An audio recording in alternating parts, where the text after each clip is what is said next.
भंडारा गोंदिया विधान परिषद निवडणुकीचा निकाल लागला आणि महायुती भाजपचे उमेदवार अविनाश ब्राह्मणकर यांनी तब्बल 302 मते मिळवत विजय प्राप्त केला।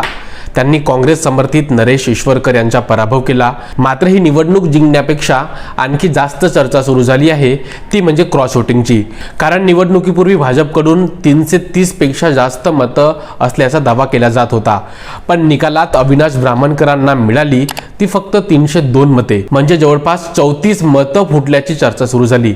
ईश्वरकर भाजपची मतं फोडण्यात यशस्वी झाले का आणि आता त्या मतांचा शोध भाजपा घेणार का, या प्रश्नांवर राजकीय वर्तुळात जोरदार चर्चा रंगली आहे। पण आजच्या व्हिडिओमध्ये आपण आणखी एक महत्त्वाच्या प्रश्नाचं उत्तर जाणून घेणार आहोत। भाजपने अविनाश ब्राह्मणकरांना विधान परिषदेत का पाठवलं, त्यामागची 3 मोठी कारणं कोणती असू शकतात, आपण ह्या व्हिडिओमध्ये पाहणार आहोत।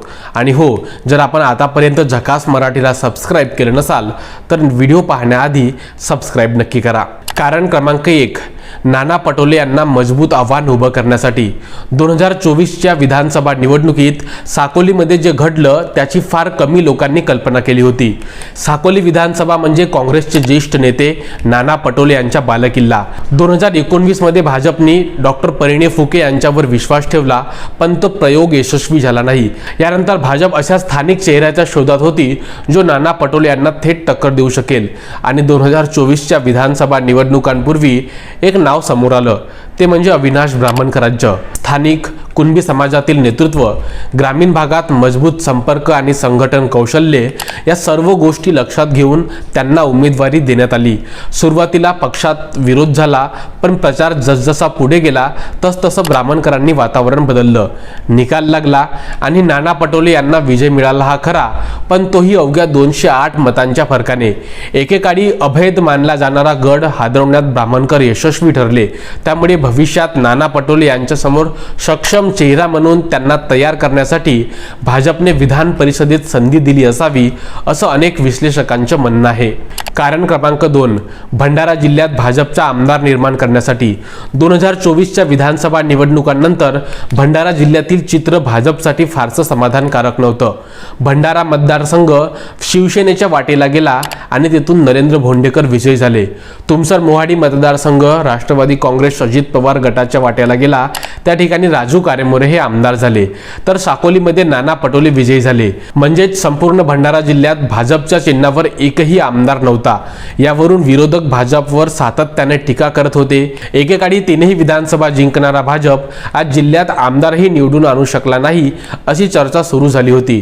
अशा परिस्थितीत भाजपला भंडारा जिल्ह्यात स्वतःचा एक आमदार असणं राजकीय दृष्ट्या महत्त्वाचं वाटत होतं आणि त्यासाठी अविनाश ब्राह्मणकर यांना विधान परिषदेत पाठवण्याचा निर्णय घेतला असावा, असं राजकीय विश्लेषकांचं मत आहे। कारण क्रमांक 3, आणि हो, हे सर्वात मोठं कारण आहे, मिशन 2029।